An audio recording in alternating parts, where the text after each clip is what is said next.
السلام علیکم ناظرین۔ انسان کا سب سے بڑا دشمن شیطان، ابلیس، لوسیفر یا بیلزیبب ہے۔ ابلیس کا تذکرہ تمام الہامی کتابوں میں موجود ہے۔ اگر ہم لٹریچر کی بات کریں تو جان ملٹن کی پیراڈائز لاسٹ میں لوسیفر کی پوری داستان موجود ہے۔ ابلیس کی نسل کی ابتدا جس جن سے ہوئی اس کا نام تارانوس تھا۔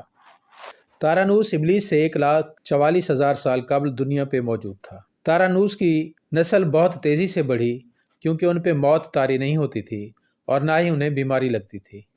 البتہ یہ آتشی مخلوق تھے، اس لیے ہر وقت سرکشی پر تلے رہتے اور شرارتیں کرتے رہتے تھے۔ اس جنوں کی نسل کو پہلی موت فرشتوں کے ہاتھوں ان کی پیدائش کے 36,000 سال بعد آئی، جس کی وجہ بھی سرکشی تھی۔ کہا جاتا ہے یہاں پہلی بار موت کی ابتدا ہوئی۔ بعد میں چلپانیس نامی ایک نیک جن کو جنات کی ہدایت کا ذمہ سونپا گیا اور وہ شاہ جنات قرار پائے۔ اس کے بعد ہاموس کو یہ ذمہ داری دی گئی۔ ہاموس کے دور میں ہی چلیپا اور تبلیس کی پیدائش ہوئی۔ یہ دونوں اپنے وقت کے بے حد بہادر جنات تھے اور ان کی قوم نے چلیپا کو شاشین کا لقب اس کے شیر کے جیسے سر کی وجہ سے دیا تھا۔ ان دونوں جنات کی وجہ سے ساری قوم کہنے لگ گئی کہ ہمیں اس وقت تک کوئی نہیں ہرا سکتا جب تک شاشین اور تبلیس ہمارے درمیان موجود ہیں۔ ان دونوں کی وجہ سے کہ جنات آسمان تک رسائی کرنے لگے اور تیسرے آسمان پر جا کر شرارت کراتے تھے۔ ایسے میں حکم الہی سے فرشتوں نے ان پر حملہ کیا اور عبرتناک شکست دی۔ اسی دوران جب اسرائیل علیہ السلام کو ابلیس نے دیکھا تو سجدہ میں گر گیا۔ ابلیس شروع سے ہی ایک نیڈر اور ذہین بچہ تھا۔ اس میں باپ کی بہادری اور ماں کی مکاری کوٹ کوٹ کر بھری ہوئی تھی۔ اس نے ملائکہ کے ساتھ جا کر توبہ کا باقاعدہ اعلان کیا اور پھر فرشتوں سے فیض علم حاصل کرنے لگا۔ علم اور ریاضت کا یہ عالم تھا کہ پہلے آسمان پہ عابد، پھر دوسرے آسمان پر زاہد، تیسرے آسمان پر بلال، چوتھے آسمان پر والی، پانچویں آسمان پر تقی اور چھٹے آسمان پر قبازان کے نام سے مشہور ہوا۔ یہ وہ وقت تھا جب یہ فرشتوں کو سکھاتا تھا۔ ساتویں آسمان پہ ابلیس بقائے نور میں رہا اور ساتویں آسمان کے سب ملائکہ کا معلم بھی قرار پایا، یہاں تک پہنچ کر ابلیس نے اپنی عاجزی اور ریاضت کی انتہا کر دی۔ کم و بیش ابلیس نے 14,000 سال عرش کا طواف کیا۔ یہاں اس نے فرشتوں میں استاد یعنی سردار یا عزازیل کے نام سے شہرت پائی۔ کم و بیش 30,000 سال مقربین فرشتوں کا یہ استاد رہا۔ ابلیس کے درس و واعظ کی میعاد کم و بیش 20,000 سال ہے۔ فرشتوں کے ساتھ اس کے قیام کی مدت کم و بیش 80,000 سال ہے۔ ابلیس کو حکم ہوا کہ داروغہ جنت رضوان کی معاونت کرو اور اہل جنت فرشتوں کو اپنے علم و فضل سے بہرہ ور کرو۔ یوں ابلیس کو جنت میں داخلے کا پروانہ بھی مل گیا اور جنت میں بھی اپنے علم سے داروغہ جنت رضوان کو سیراب کیا۔ چپے چپے پہ سجدے کیے ہوئے تھے، مگر یہاں پہ ابلیس عاجزی سے پہلی بار اس وقت بھٹکا جب وہ خود کو بادشاہ بنانے اور رب بن جانے کے خواب دیکھنا شروع کیے۔ کئی ملائکہ کے سامنے ربوبیت بابت بات بھی کی، مگر ملائکہ کے انکار کے سبب چپ ہو گیا اور یوں یہ نظام چلتا رہا، مگر اس سب سے اللہ تعالیٰ کی ذات بے خبر نہ تھی۔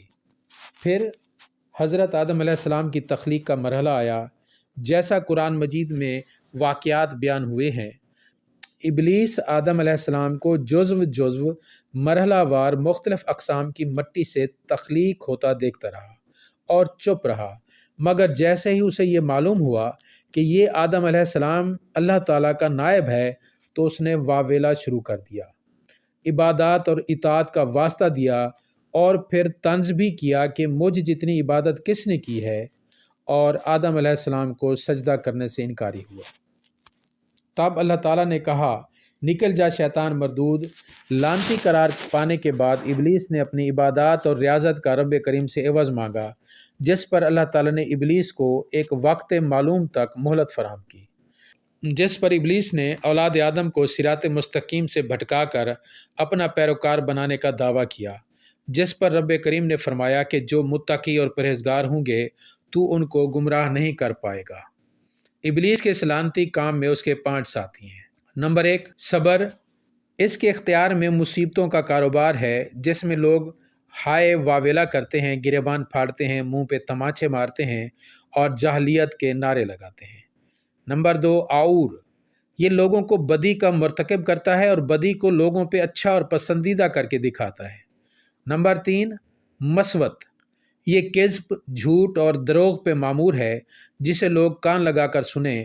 یہ انسانوں کی شکل اپنا کر ان سے ملتا ہے اور انہیں فساد بپا کرنے کی جھوٹی خبریں سناتا ہے۔ داسم، یہ آدمی کے ساتھ گھر میں داخل ہوتا ہے اور گھر والوں کے عیب دکھاتا ہے۔ 5ویں نمبر پہ زکنیور ہے، یہ بازاروں کا مختار ہے، بازاروں میں آ کر یہ بددیانتی کے جھنڈے گاڑتا ہے، بازاروں میں برائیوں اور فحاشی پہ ورغلاتا ہے۔ ابلیس کا آدم علیہ السلام کو سجدے سے انکار کا جذبہ حسد تھا کہ جس نے اسے مجبور کیا کہ میری جگہ آدم یعنی خاک کو کیوں ملی۔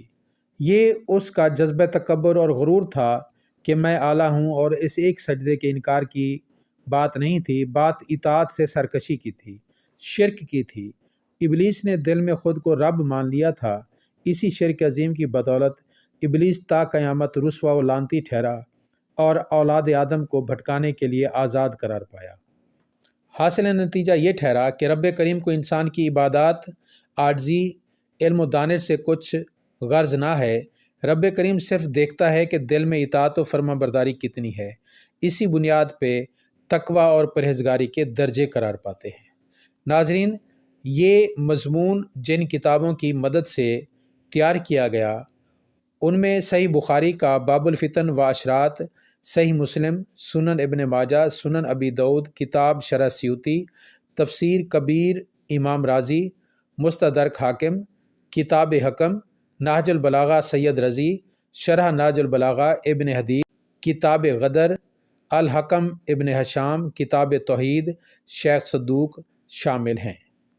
ناظرین، اگر آپ کو میری یہ ویڈیو پسند آئے تو بیل آئیکن کو پریس کریں تاکہ میری تمام ویڈیوز آپ تک پہنچتی رہیں، اور آپ کے ویوز کی مدد سے میں بہتر سے بہترین کاوشیں آپ کے لیے تیار کرنے کی کوشش کروں گا۔ السلام علیکم ورحمۃ اللہ۔